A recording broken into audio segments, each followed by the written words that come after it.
ಸ್ವಾಮಿ ವಿವೇಕಾನಂದನವರು 1863 ಜನವರಿ 12ರಂದು ಜನಿಸಿದರು. ಕಲ್ಕತ್ತಾದಲ್ಲಿ. ಇವರ ನಿಜವಾದ ಹೆಸರು ನರೇಂದ್ರ ದತ್ತ. ಇವರ ತಂದೆಯ ಹೆಸರು ವಿಶ್ವನಾಥ ದತ್ತ. ಇವರು ವಕೀಲರಾಗಿರ್ತಾರೆ. ಅದೇ ರೀತಿಯಾಗಿ ಇವರ ತಾಯಿಯ ಹೆಸರು ಭುವನೇಶ್ವರಿ ದೇವಿ. ಇವರ ಗುರುಗಳಾದ ರಾಮಕೃಷ್ಣ ಪರಮಹಂಸರಾಗಿರ್ತಾರೆ.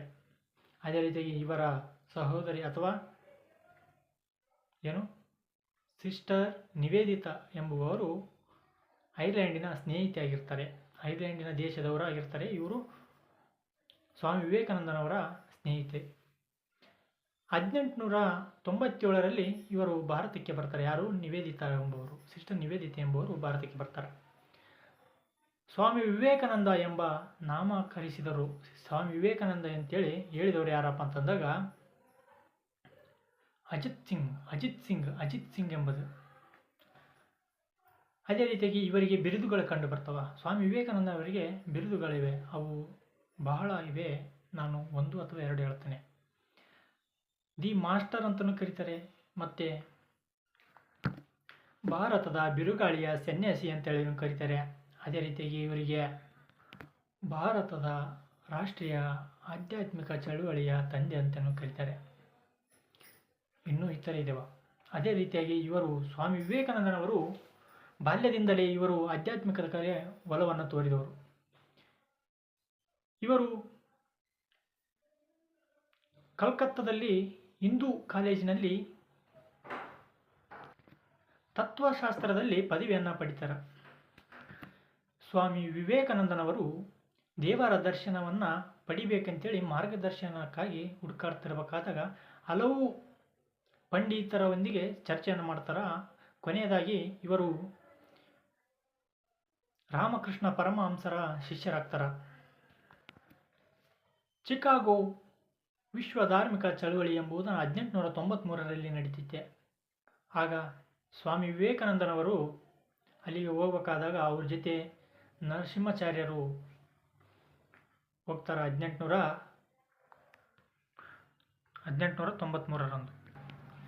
ಆಗ ಮೈಸೂರಿನ ರಾಜನಾದ 10ನೇ ಚಾಮರಾಜ ಒಡೆಯರು 6,000 ಧನ ಸಹಾಯವನ್ನು ಮಾಡ್ತಾರೆ. ಯಾರಿಗೆ ಮಾಡ್ತಾರೆ? ಸ್ವಾಮಿ ವಿವೇಕಾನಂದನವರಿಗೆ ಮಾಡ್ತಾರೆ. ಯಾಕೆ ಮಾಡ್ತಾರೆ? ಈ ಸಮ್ಮೇಳನಕ್ಕೆ ಚಿಕಾಗೋದಲ್ಲಿ ಧಾರ್ಮಿಕ ಸಮ್ಮೇಳನಕ್ಕಾಗಿ ಹೋಗಲು ಹಣ ಸಹಾಯ ಕೊರತೆ ಇರ್ತದೆ. ಆಗ ಹಣ ಸಹಾಯವನ್ನು ಯಾರು ಮಾಡ್ತಾರೆ? ಸ್ವಾಮಿ ವಿವೇಕಾನಂದನವರಿಗೆ 10ನೇ ಚಾಮರಾಜ ಒಡೆಯರು ಮಾಡ್ತಾರೆ. ಸ್ವಾಮಿ ವಿವೇಕಾನಂದನವರು ಆ ಸಮ್ಮೇಳನದಲ್ಲಿ ಮಾತನಾಡ್ತಾರೆ. ವಿಶ್ವ ಸಹೋದರತ್ವವನ್ನು ಘೋಷಿಸ್ತಾರೆ. ಭಾರತದ ಹಿಂದೂ ಧರ್ಮ, ಸಂಸ್ಕೃತಿ, ಇಲ್ಲಿನ ನಾಗರಿಕತೆಯ ಕುರಿತು ಪಾಶ್ಚಿಮಾತ್ಯ ರಾಷ್ಟ್ರಗಳಿಗೆ ಮನಮುಟ್ಟುವಂತೆ ವಿವರಿಸ್ತಾರೆ. ಯಾರು? ಸ್ವಾಮಿ ವಿವೇಕಾನಂದನವರು. ಅದೇ ರೀತಿಯಾಗಿ ಇವರು 1893ರಲ್ಲಿ ಅಮೇರಿಕದ ನ್ಯೂಯಾರ್ಕ್ನಲ್ಲಿ ವೇದಾಂತ ಸಮಾಜ ಎಂಬುದನ್ನು ಸ್ಥಾಪನೆ ಮಾಡ್ತಾರೆ. ಯಾರು ಸ್ಥಾಪನೆ ಮಾಡ್ತಾರೆ? ಸ್ವಾಮಿ ವಿವೇಕಾನಂದರು ಸ್ಥಾಪನೆ ಮಾಡ್ತಾರೆ. ಎಷ್ಟರಲ್ಲಿ ಸ್ಥಾಪನೆ ಮಾಡ್ತಾರೆ? 1893ರಲ್ಲಿ ಸ್ಥಾಪನೆ ಮಾಡ್ತಾರೆ. ಅದೇ ರೀತಿಯಾಗಿ 1900ರಲ್ಲಿ ಪ್ಯಾರಿಸ್ ವಿಶ್ವ ಧಾರ್ಮಿಕ ಸಮ್ಮೇಳನದಲ್ಲಿ ಪಾಲ್ಗೊಳ್ತಾರೆ. ಯಾರು? ಸ್ವಾಮಿ ವಿವೇಕಾನಂದನವರು. ಅದೇ ರೀತಿಯಾಗಿ ರಾಮಕೃಷ್ಣ ಮಿಷನ್ ಎಂಬುದನ್ನು ಫೆಬ್ರವರಿ 12, 1897ರಂದು ಸ್ಥಾಪನೆ ಮಾಡ್ತಾರೆ. ರಾಮಕೃಷ್ಣ ಮಿಷನ್ ಯಾರು? ಸ್ವಾಮಿ ವಿವೇಕಾನಂದನವರು. ಅವರಿಗೆ ಬೆಂಬಲಿಗರಾಗಿ ಸಿಸ್ಟರ್ ನಿವೇದಿತಾ ಎಂಬುವರು ನಿಲ್ತಾರೆ. ಅದೇ ರೀತಿಯಾಗಿ ಇವರು ಮೊದಲ ಶಾಖೆ ಎಂಬುದನ್ನು ಕಲ್ಕತ್ತಾದ ಬೇಲೂರು ಎಂಬಲ್ಲಿ ಸ್ಥಾಪನೆ ಮಾಡ್ತಾರೆ. ಎರಡನೇದಾಗಿ ಶಾಖೆಯು ಮಾಯಾವತಿ UPಯಲ್ಲಿ ಸ್ಥಾಪನೆ ಮಾಡ್ತಾರೆ. ಅದೇ ರೀತಿಯಾಗಿ ಸ್ವಾಮಿ ವಿವೇಕಾನಂದರವರು ಸಮಾಜ ಸುಧಾರಣೆ ಮತ್ತು ಧಾರ್ಮಿಕ ಸುಧಾರಣೆಗಾಗಿ ರಾಮಕೃಷ್ಣ ಮಠ ಎಂಬುದನ್ನು ಸ್ಥಾಪನೆ ಮಾಡ್ತಾರೆ. ಇವರು ಸ್ವಾಮಿ ವಿವೇಕಾನಂದನವರು 140 ಶಾಖೆಗಳನ್ನು ಸ್ಥಾಪನೆ ಮಾಡ್ತಾರೆ. ಅದೇ ರೀತಿಯಾಗಿ ಸ್ವಾಮಿ ವಿವೇಕಾನಂದನವರ ಲಕ್ಷಣಗಳ ಬಗ್ಗೆ ನೋಡೋದಾದರೆ ಏಕದೇವತಾ ಆರಾಧಕರಾಗಿರ್ತಾರೆ. ಸರ್ವಧರ್ಮಗಳ ಸಮಾನತೆಯನ್ನು ನೋಡ್ತಾರೆ ಮತ್ತು ಜಾತಿ ಪದ್ಧತಿಯನ್ನು ಖಂಡಿಸ್ತಾರೆ. ಭಾರತದಲ್ಲಿ ಬಡತನ ಮತ್ತು ಅನಕ್ಷರತೆ ಎಂಬುದನ್ನು ಹೋಗಲಾಡಿಸ್ತಾರೆ. ಅದೇ ರೀತಿಗೆ ಇವರು ಕರ್ಮ ಸಿದ್ಧಾಂತವನ್ನು ನಂಬ್ತಿರ್ತಾರೆ. ಅದೇ ರೀತಿಯಾಗಿ ಸ್ವಾಮಿ ವಿವೇಕಾನಂದನವರ ಕೃತಿಗಳ ಬಗ್ಗೆ ನೋಡೋದಾದರೆ, ಇವರ ಕೃತಿಗಳಲ್ಲಿ ಶ್ರೇಷ್ಠವಾದದ್ದು ರಾಜ್ಯಯೋಗ, ಕರ್ಮಯೋಗ, ಭಕ್ತಿಯೋಗ ಮತ್ತು ವೇದಾಂತ ಫಿಲಾಸಫಿ, ಈಸ್ಟ್ ಆ್ಯಂಡ್ ವೆಸ್ಟ್ ಇವೆಲ್ಲ ಏನಾಗಿರ್ತವೆ ಇಂಗ್ಲೀಷ್ನಲ್ಲಿ ರಚಿಸಿದ ಕೃತಿಗಳಾಗಿರ್ತವೆ.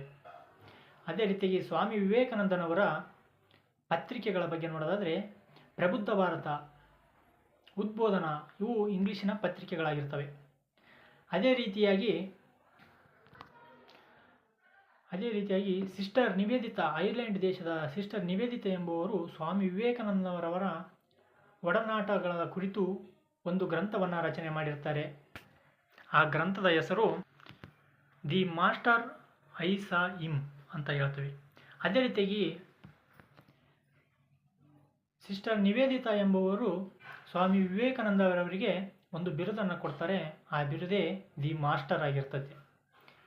ಅದೇ ರೀತಿಯಾಗಿ ಸ್ವಾಮಿ ವಿವೇಕಾನಂದನವರ ನಿಧನದ ಬಗ್ಗೆ ನೋಡೋದಾದರೆ, ಇವರಿಗೆ ಅನಾರೋಗ್ಯದಿಂದಾಗಿ ಇವರು ಜುಲೈ 4, 1902 ಕಲ್ಕತ್ತಾದ ಬೇಲೂರಿನೆಂಬಲ್ಲಿ ಮರಣ ಹೊಂದುತ್ತಾರೆ.